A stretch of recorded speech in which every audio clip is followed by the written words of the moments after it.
natanguliza salamu zangu za dhati kwenye nyote ambao mnasikiliza Eric Burundi TV. Basi kama ni kabla hujabonyeza subscribe, ningekuomba ubonyeze subscribe ili uzidi kupata updates za news tofauti. Basi moja kwa moja tunajielekeza moja kwa moja kwenye habari ambayo kinagonga kwenye vichwa vya habari nyingi ulimwengu kote. Basi ni moja ya habari ambayo inazungumzia nchi ya Venezuela pamoja na nchi ya Marekani. Hapo nyuma kidogo tumeona rais wa Marekani, naweza kuzungumza Donald Trump, ambaye ameweza kukabiliana ama kumkamata rais wa Cuba, huku rais wa Venezuela, huku kwa madai mengi sana ameweza kumkamata na kumweka.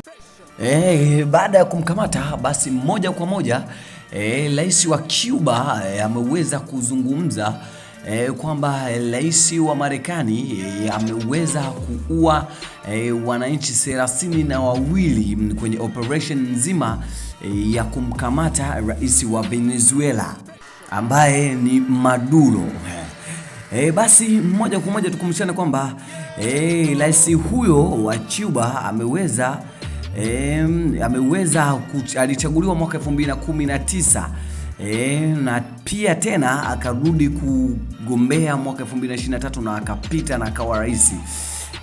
Hapo sasa tuweze kuzungumza kwamba Raul Castro ndio alikuwa rais wa Cuba, rais wa kwanza wa Cuba ambayo hayupo kwenye familia ya Castro tangu Cuba iwepo. Nakwambia tunaendelea na hili sakata nzima, basi nitakuwa nazidi kukupa update tofauti kwa madai ya kwamba basi baadhi ya nchi nyingi ulimwenguni zimeweza kuzungumza kwamba hii ni unyanyasaji ama Marekani imeweza kuvuka mpaka, lakini kuna nyingi ambazo zinaweza kukubali na kusema kwamba ndio hawakufanya makosa. Lakini moja kwa moja utakuwa unapata update tofauti kutoka ndani ya Eric Burundi TV. Ninachokusii ni wewe kuzidi kutufuatilia na kuweza kunapata update tofauti.